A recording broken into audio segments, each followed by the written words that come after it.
তেজগাঁ থেকে সংবাদ সন্ধ্যা নিয়ে আপনাদের সামনে আছি আমি সুমনা সিং এবং আমি আলী আশরাফ। জানাবো বার্তাকক্ষের সর্বশেষ। চিকিৎসককে মারধরের জেরে চট্টগ্রামে বেসরকারি হাসপাতালে সেবা বন্ধ, ভোগান্তিতে রোগীরা।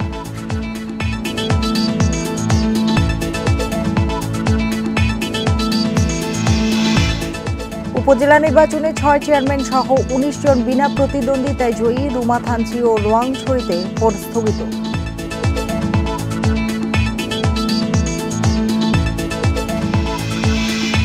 বিনিয়োগ বৃদ্ধি সহ কাতারের সঙ্গে 5 চুক্তি সই, জনশক্তি রপ্তানির বিষয়ে দুদেশের সমঝোতা।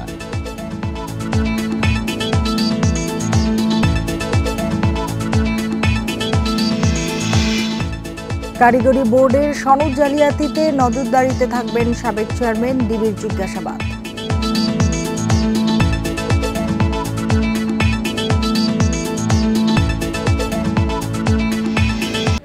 চিকিৎসক মারধরের ঘটনায় জড়িতদের শাস্তির দাবিতে চট্টগ্রামে বেসরকারি হাসপাতাল ডায়াগনস্টিক সেন্টারে সেবা বন্ধ রেখেছেন চিকিৎসকেরা। এতে ভোগান্তিতে পড়ছেন চিকিৎসা সহ বিভিন্ন পরীক্ষা নিরীক্ষা করতে আসা রোগীরা। চিকিৎসক নেতারা বলছেন, হামলায় জড়িত আসামিদের জামিন বাতিল ও নিরাপদ কর্মপরিবেশ তৈরি করতে হবে। গত 10 এপ্রিল চট্টগ্রামের পটিয়ায় দুর্ঘটনায় আহত এক রোগীকে চিকিৎসা দিতে দেরি করার অভিযোগে ডাক্তার রক্তিম দাসকে এবং 14 এপ্রিল আরেকটি বেসরকারি হাসপাতালে এক শিশুর মৃত্যুর পর ডাক্তার রিয়াজউদ্দিনকে মারধর করে রোগীর স্বজনরা। দুটি ঘটনাকে কেন্দ্র করে মঙ্গলবার সকাল 6টা থেকে 24 ঘন্টার কর্মবিরতি পালন করছেন চট্টগ্রামের বেসরকারি হাসপাতাল ও ডায়াগনস্টিক সেন্টারের চিকিৎসকরা। তারা বলছেন, নিরাপদ কর্মস্থল তৈরি না হলে সেবা দেয়া কঠিন হয়ে পড়বে। এজন্য চিকিৎসা সুরক্ষা আইন বাস্তবায়নের দাবি তাদের। আমরা চাইব একটা নির্ভয়ে যেন আমরা কাজ করতে পারি। প্রশাসন, সাধারণ মানুষ, সবার কাছে আমার একটাই বক্তব্য, আমরা যেন নির্ভয়ে কাজ করতে পারি, এটা যেন আমাদেরকে করে দেওয়া হোক। কর্মবিরতির কারণে চরম ভোগান্তিতে পড়েছেন বেসরকারি হাসপাতাল ডায়াগনস্টিক সেন্টারে সেবা নিতে আসা রোগীরা। আমি যদি আজকে ডাক্তার দেখাতে পারতাম তাহলে আমার জন্য ভালো হতো। এটা আমি 2 দিন পরে না দেখে 2 দিন আগে দেখাতে পারলে ভালো না। আমার জরুরি ছিল পরীক্ষাটা দেওয়ার। বিএমএ নেতাদের অভিযোগ, চিকিৎসকদের উপর হামলার ঘটনায় আইন শৃঙ্খলা বাহিনী যথাযথ উদ্যোগ নেয়নি। আমরা পর্যবেক্ষণ করব, এরপর আমরা পুলিশ প্রশাসনের ভূমিকা দেখব, এরপর আমরা আমাদের সমস্ত বেসরকারি ক্লিনিক মালিক সমিতি, medicine society, surgery society, gynae society, বেসরকারি চিকিৎসা প্রতিষ্ঠান সবাই বসে আমরা পরবর্তী আন্দোলনের কর্মসূচি নির্ধারণ করে আপনাদেরকে যথাসময়ে জানিয়ে দেব। কর্মবিরতি চললেও এসব হাসপাতালে আগে ভর্তি হওয়া রোগীদের চিকিৎসা কার্যক্রম স্বাভাবিক আছে। পাশাপাশি আগে জমা দেয়া নমুনা পরীক্ষা নিরীক্ষা চলছে। অনুপম শীল, ইন্ডিপেন্ডেন্ট নিউজ, চট্টগ্রাম। উপজেলায় 25 প্রার্থী বিনা প্রতিদ্বন্দ্বিতায় নির্বাচিত হয়েছে। আর কেএনএফ এর বিরুদ্ধে অভিযান চলায় বান্দরবানের থানচি, রোয়াংছড়ি ও রুমায় ভোট গ্রহণ স্থগিত করা হয়েছে। এদিকে চতুর্থ ধাপের 55 উপজেলা ও ঝিনাইদহ 1 আসনের উপনির্বাচনে তফসিল ঘোষণা করেছে কমিশন। ভোট গ্রহণ 5 জুন। মঙ্গলবার নির্বাচন কমিশনের বৈঠক শেষে এসব তথ্য দেওয়া হয়। ষষ্ঠ উপজেলা নির্বাচন উপলক্ষে জরুরি বৈঠক করেছে নির্বাচন কমিশন। এতে সিইসি কাজী হাবিবুল আওয়াল সহ অন্য কমিশনাররা অংশ নেন। সভায় বান্দরবানের 3 উপজেলায় ভোট স্থগিতের সিদ্ধান্ত হয়। 8 মে প্রথম ধাপের উপজেলা নির্বাচনে বান্দরবানের রোয়াংছড়ি ও থানচিতে এবং 21 মে রুমায় ভোট হওয়ার কথা ছিল, কিন্তু ওই এলাকায় ব্যাংক ডাকাতির জেরে কেএনএফ এর বিরুদ্ধে অভিযান চলায় স্থগিত করেছে ইসি। পার্বত্য জেলা বান্দরবানের 3টি উপজেলাতে, বিশেষ করে থানচি, রুমা এবং রোয়াংছড়িতে আমাদের কম্বাইন্ড অপারেশন অর্থাৎ যৌথ বাহিনীর অপারেশন চলমান রয়েছে। তাই আপাতত এই 3টি উপজেলা নির্বাচন স্থগিত করা হয়েছে, যেটা আমরা পরবর্তীতে সুবিধা সময় আমরা আয়োজন করতে চেষ্টা করব। এদিকে চতুর্থ ধাপের উপজেলা নির্বাচন ও ঝিনাইদহ 1 আসনের উপনির্বাচনের তফসিল ঘোষণা করা হয়েছে।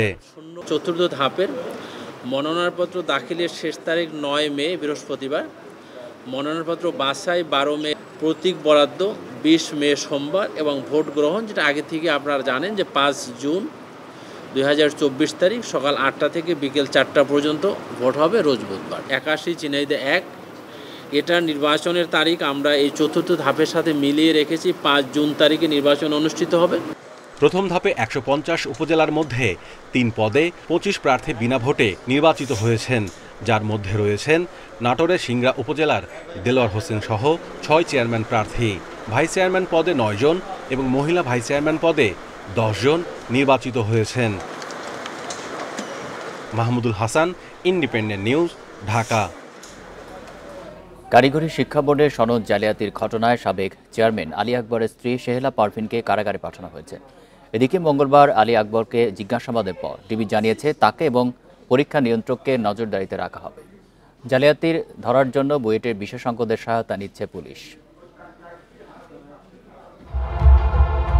কারিগরি শিক্ষা বোর্ডের হাজার হাজার সার্টিফিকেট জালিয়াতির ঘটনায় সম্প্রতি ওএসডি করা হয় বোর্ডের চেয়ারম্যান আলী আকবরকে। জড়িত অভিযোগে গ্রেফতার হন তার স্ত্রী শায়লা পারভিন। মঙ্গলবার তাকে কারাগারে পাঠায় আদালত। সনদ জালিয়াতির অভিযোগে গত ১ এপ্রিল গ্রেফতার হন সিস্টেম অ্যানালিস্ট AKM শামসুজ্জামান। তাকে জিজ্ঞাসাবাদে সংশ্লিষ্ট অনেক কর্মকর্তা ও কয়েকটি স্কুল ও কলেজের প্রধান আর অধ্যক্ষদের নাম উঠে আসে। এ নিয়ে জিজ্ঞাসাবাদের জন্য মঙ্গলবার সাবেক চেয়ারম্যানকে ডিবি কার্যালয়ে ডাকা হয়। পুলিশের দাবি, চেয়ারম্যান, পরীক্ষা নিয়ন্ত্রক, সচিব, শিক্ষক, কর্মচারীদের যোগসাজশে দুর্নীতির আঁকড়া হয়েছে বোর্ড। সিস্টেম অ্যানালিস্ট পদে শামসুজ্জামানের আগের জনও এই কাজে জড়িত ছিলেন। আমার প্রতিষ্ঠানের মধ্যে আমি এই প্রতিষ্ঠানের রক্ষক, আমি এই প্রতিষ্ঠানের লিডার, আমি এই প্রতিষ্ঠানটা চালাই। আর এই প্রতিষ্ঠানের আমার সিস্টেম আমার আন্ডারে কাজ করে, যে আমার কাছ থেকে গোপন পাসওয়ার্ড নিয়ে সে আপলোড করে, সে সেখানে লক্ষ লক্ষ সার্টিফিকেট বিক্রি করে কোটি টাকা ইনকাম করছে, আর আমি এটা জানি না এই ঘটনার সাথে জড়িত। তা আপনার ওয়াইফ এখান থেকে টাকা নিলেন কেন? সেটা আমি জানি না আমার ওয়াইফ টাকা নিয়েছে। ওএসডি হওয়া চেয়ারম্যান অভিযোগ অস্বীকার করেছেন, তবে দায়িত্ব অবহেলার কথা স্বীকার করেন তিনি। মিডিয়া থেকে যেটা শুনতে পারছি সেটা ৫,০০০ বা ৫,৫০০, কিন্তু আমাদের কাছে এরকম কোনো তথ্য নেই। আমি তার বিষয়ে কিছুই জানি না, এবং গোয়েন্দা সংস্থা কি তথ্য পেয়েছে আমি জানি। যেহেতু আমি বোর্ডের প্রধান, সেই হিসেবে আমার দায় আমি এড়াতে পারি না। আলী আকবর আরও দাবি করেন তার বিরুদ্ধে ২০ লাখ টাকা ঘুষের বিষয়টি ভিত্তিহীন, এর তদন্ত চলছে। Arafatur Rahman, independent news, Dhaka. আগামী কয়েকদিন দেশের বেশিরভাগ জেলায় বৃষ্টির কোনো পূর্বাভাস নেই। গোটা এপ্রিল জুড়েই অব্যাহত থাকবে তাপপ্রবাহ। এদিকে গত ২৪ ঘন্টায় দেশের সবচেয়ে বেশি তাপমাত্রা রেকর্ড হয়েছে যশোরে 40.৪ ডিগ্রি সেলসিয়াস, আর ঢাকায় তাপমাত্রা রেকর্ড হয় 38.৪ ডিগ্রি সেলসিয়াস। আবহাওয়া অধিদপ্তর বলছে কাল আরও কিছুটা বাড়তে পারে তাপমাত্রা।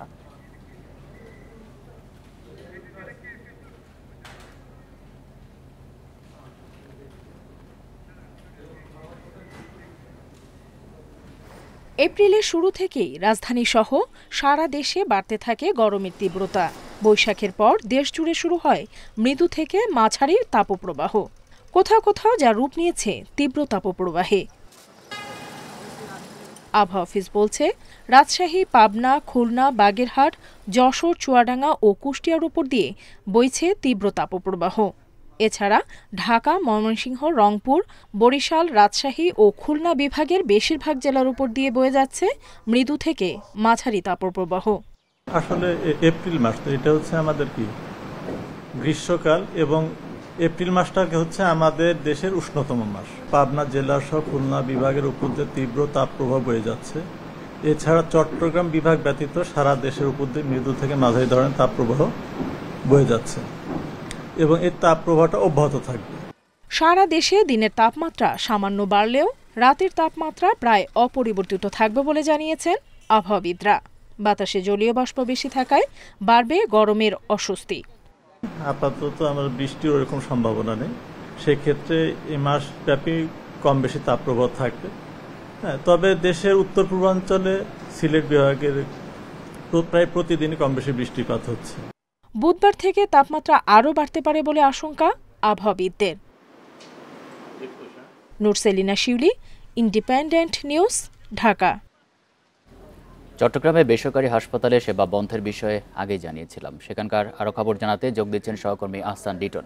লিটন, বেসরকারি হাসপাতালে সেবা বন্ধে রোগীদের ভোগান্তির চিত্র জানাবেন, আর সমস্যার সমাধানে এখন পর্যন্ত কি উদ্যোগ নেওয়া হয়েছে? দেখুন, আপনি জানেন যে আসলে চট্টগ্রামে অসংখ্য বেসরকারি প্রাইভেট ক্লিনিক এবং হসপিটাল রয়েছে এবং আপনি জানেন যে আজকে সকাল থেকে আগামীকালকে সকাল পর্যন্ত এই ক্লিনিকগুলো ক্লিনিকে যারা চিকিৎসক আছেন তারা এক ধরনের ধর্মঘট করেছে। তাদের বক্তব্য হচ্ছে গত কিছুদিন আগে চট্টগ্রামের পটিয়া জেনারেল হাসপাতালে ডাক্তার রক্তিম দাস এবং এর কিছুদিন পরে চট্টগ্রামের মেডিকেল সেন্টারের ডাক্তার রেয়াজউদ্দিন, এই দুজন চিকিৎসকের উপর রোগীর স্বজন এবং অন্যান্যরা হামলা চালিয়েছিল এবং এর প্রতিবাদে তারা আসলে কয়েকদিন আগে সংবাদ সম্মেলন করেছিলেন, এটির বিচার দাবি করেছিলেন। কিন্তু যেহেতু কাঙ্ক্ষিত বিচার তারা পাননি সঙ্গত কারণে আজকে থেকে একদিনের যে কর্মবিরতি সেটিতে তারা গেছে এবং আমরা দেখেছি এই যে কর্মবিরতির ফলে চট্টগ্রামের প্রতিটি ডায়াগনস্টিক সেন্টারের যে স্বাভাবিক যে কার্যক্রম সেগুলো বন্ধ ছিল। আমরা এই মুহূর্তে যেই ডায়াগনস্টিক সেন্টারের সামনে আছে পেছনটাই দেখতে পাচ্ছেন যে সেটিও আসলে কার্যত বন্ধ এবং ফলত আমরা দেখেছি আজকে সারাদিন যে বেসরকারি ক্লিনিকে চিকিৎসকদের কাছে যারা সেবা প্রত্যাশী ছিলেন তারা আসলে এই হাসপাতাল থেকে অন্য হাসপাতালে দৌড়াদৌড়ি করেছেন, কিন্তু কাঙ্ক্ষিত যে সেবা সেটি তারা পাননি এবং সেক্ষেত্রে চিকিৎসকদের পক্ষ থেকে বলা হচ্ছে ইতিপূর্বে একাধিকবার চিকিৎসকদের উপরে হামলা হয়েছে এবং সেই হামলার ঘটনায় যারা জড়িত তাদের আসলে দৃষ্টান্তমূলক শাস্তির বিধান রাখা হয়নি এবং শাস্তি দেওয়া হয়নি, ফলে বারবার আসলে চিকিৎসকদের উপর হামলার ঘটনা ঘটছে এবং এক্ষেত্রে তারা আসলে চিকিৎসকদের যে সুরক্ষা সেটি চান। তারা বলছেন যে যদি তারা রোগীদেরকে চিকিৎসা করতে গিয়ে তাদের নিজেদের জীবনের নিরাপত্তা যদি না পান সঙ্গত কারণে তারা চিকিৎসা দেওয়া থেকে বিরত থাকা তারা ছাড়া তাদের কোনো গত্যন্তর থাকবে না, সেক্ষেত্রে তারা প্রশাসনের দৃষ্টি কামনা করেছেন। তারা বলছেন যদি কোনো চিকিৎসক দোষী হয় সেক্ষেত্রে তাই তিনিও নিরুদ্ধ নন, তাকেও আসলে আইনের। এর ফলে কি রোগীরা যেহেতু বেসরকারি হাসপাতালে সেবা পাচ্ছে না, সরকারি হাসপাতালে কতটা চাপ বেড়েছে?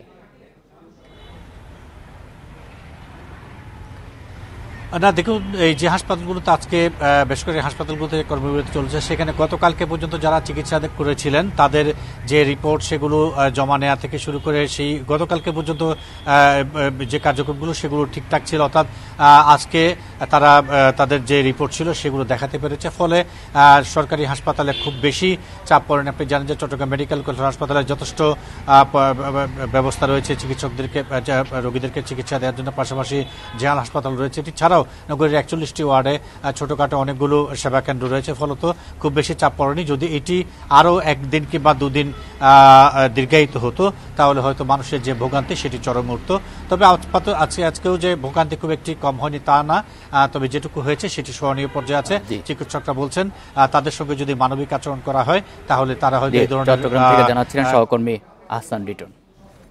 পুলিশের সাবেক আইজিপি বেনজির আহমেদের সম্পত্তির অনুসন্ধানের অগ্রগতি প্রতিবেদন 2 মাসের মধ্যে দাখিলের নির্দেশ দিয়েছে হাইকোর্ট। এদিকে দুদক বলছে আইন অনুযায়ী অনুসন্ধানের জন্য 75 কার্যদিবস সময় আছে, তবে হাইকোর্টের বেঁধে দেওয়ার সময়ের মধ্যেই অনুসন্ধানের অগ্রগতি জানানো হবে। অবৈধ সম্পদের বিষয়ে নিজের পক্ষে সাবেক আইজিপি বেনজিরের সাফাই এবং দুদকে ব্যারিস্টার সুমনের পাল্টা অভিযোগের পরেই নড়ে চড়ে বসে দুদক। বেনজিরের অবৈধ সম্পদ খুঁজতে 3 সদস্যের দল গঠন করে সংস্থাটি। মঙ্গলবার এক রিট আবেদনের প্রেক্ষিতে 2 মাসের মধ্যে বেনজির সংক্রান্ত দুদকের অগ্রগতি রিপোর্ট দাখিলের নির্দেশ দেয় আদালত। এই মামলা যদি সুষ্ঠু তদন্ত না হয়, যদি ক্লিয়ারিং সার্ভিস এখান থেকে পায়, তাহলে বাংলাদেশে দুর্নীতির ফ্লাড গেট ওপেন হবে। রিটের যে মূল বিষয়বস্তু ইনঅ্যাকশন এবং failure of the anti corruption commission সেটার আর অস্তিত্ব নাই, না থাকার কারণে আমরা আদালতকে প্রথম সাবমিশন ছিল যে এই মামলায় কোনো রুল ইস্যু করা সমীচীন হবে না। দুদক বলছে আইনের বেঁধে দেয়া সময়সীমার মধ্যেই অনুসন্ধান শেষ করা সম্ভব হবে। হাইকোর্টের আদেশ মেনে অগ্রগতি প্রতিবেদনও জানানো যাবে। ম্যান্ডেটরি অর্ডার পাই, 2 মাস ম্যান্ডেটরি আইন যা আছে তা মানতে হবে, আইন অনুযায়ী যা হয় তা আমরা করব, হাইকোর্টের নির্দেশও মানব, কি নির্দেশ দেয় আমরা দেখব। তদন্ত শুরু করছি, অনুসন্ধান চলতেছে। গত মাসের শেষে একটি জাতীয় দৈনিকে সাবেক আইজিপি বেনজিরের অবৈধ সম্পদ নিয়ে ধারাবাহিক প্রতিবেদন প্রকাশের পর আলোচনায় আসেন তিনি। তার জন্য যদি ব্যান দিতে হয়। রিশাদ হুদা, ইন্ডিপেন্ডেন্ট নিউজ, ঢাকা।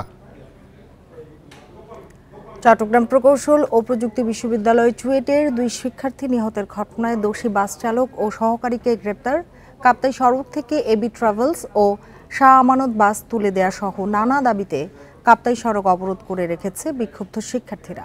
শিক্ষার্থীদের এমন আন্দোলনে বিপাকে পড়েছেন সড়কের দুই পাশে চলাচলকারী লোকজন। আর বিষয়টি সমাধানে আলাপ আলোচনা চলছে বলে জানিয়েছে চুয়েট প্রশাসন। মঙ্গলবার সকাল ৯টায় চট্টগ্রাম প্রকৌশল ও প্রযুক্তি বিশ্ববিদ্যালয় চুয়েটের প্রধান ফটকের সামনে কাপ্তাই সড়কে অবস্থান নেয় বিক্ষুব্ধ শিক্ষার্থীরা। তারা গাছের গুঁড়ি ফেলে ও টায়ার পুড়িয়ে রাস্তায় যান চলাচল বন্ধ করে দেয়।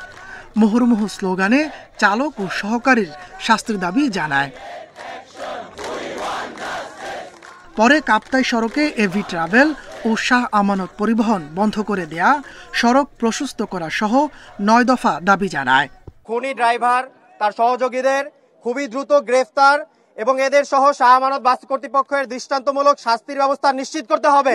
কমপক্ষে 5টি নতুন বাস সংখ্যা বৃদ্ধি করতে চাই এবং বিআরটিসি কর্তৃক শুধুমাত্র স্টুডেন্টদের জন্য পরিবহন ব্যবস্থা নিশ্চিতকরণ মাস্ট করতে হবে। এই সময় রাস্তার উভয় পাশে বেশ কিছু যানবাহন জমে যায়। ভোগান্তিতে পড়েন অফিসগামী লোকজন। তারাও চান দ্রুত সমাধান। গোডাউন থেকে হচ্ছে পাহাড়তলি, আবার এখান থেকে টাউনে যাওয়া, কি পরিমাণ ভোগান্তি। আমরা তো একটা গাড়িতেই চলে যেতাম। শৃঙ্খলার মধ্যে আসতে হবে। রোড এবং হাইওয়ে অথরাইজের যে নিয়ম কানুন আছে এইটা মেনে গাড়ি চালাতে হবে। দুপুরে নিহত শিক্ষার্থী তৌফিকের গায়েবানা জানাজা অনুষ্ঠিত হয়। এই সময় বিষয়টি সমাধানে আলোচনা চলছে বলে জানান চুয়েটের উপাচার্য। সরকারের প্রশাসনের সাথে যোগাযোগ করতেছি, কাজ করতেছি এবং আলোচনা শুরু করছি। ব্যাপারে গাড়ি চলতেছে, শৃঙ্খলা ফিরিয়ে আনতে হবে। রোডের মধ্যে স্পিড কন্ট্রোলের বিভিন্ন টেকনিক ব্যবস্থা করতে হবে, কাপ্তাই রোড ওয়াইড করতে হবে। এগুলাকে সাথে আমরা ছাত্রের সাথে আমি একমত।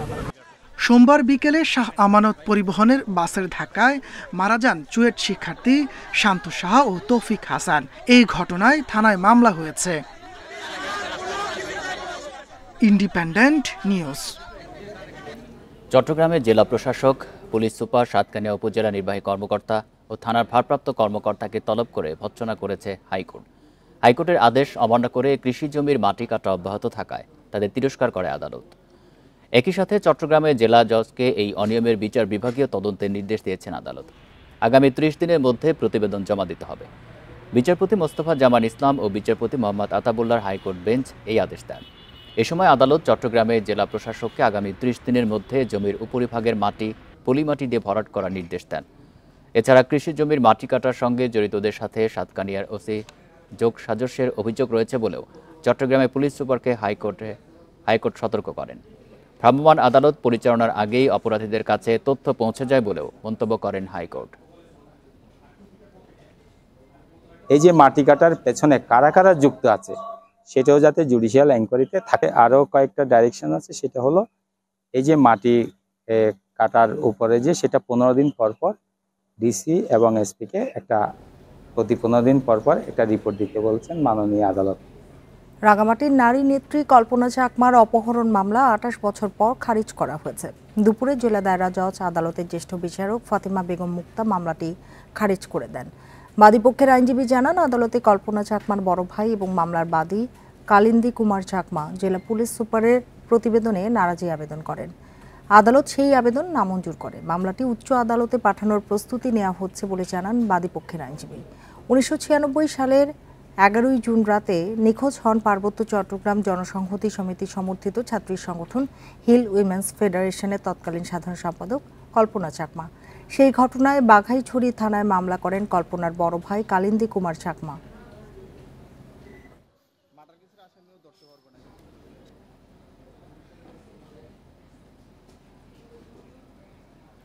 জিএসপি সুবিধা ফেরত দেয়া নিয়ে টালবাহানা করছে যুক্তরাষ্ট্র। এজন্য শ্রম আইন নিয়ে নানা সময়ের বিভিন্ন শর্ত দিচ্ছে দেশটি। এই মন্তব্য করেছেন শ্রম প্রতিমন্ত্রী নজরুল ইসলাম চৌধুরী। মঙ্গলবার সচিবালয়ে এক অনুষ্ঠানে সাংবাদিকদের প্রশ্নের জবাবে একথা বলেন প্রতিমন্ত্রী। বলেন, একতরফাভাবে শ্রম আইন সংশোধন করা যাবে না। শ্রমিকদের পাশাপাশি মালিকদের স্বার্থ দেখতে হবে। শ্রম আইন নিয়ে যুক্তরাষ্ট্রের সুপারিশ বিবেচনা করা হবে বলেও জানান শ্রম প্রতিমন্ত্রী। তিনি বলেন, বড় শক্তি হিসেবে যুক্তরাষ্ট্রকে সমীহ করতে হলেও সক্রিয়তা নষ্ট করে কোনো কাজ করবে না বাংলাদেশ।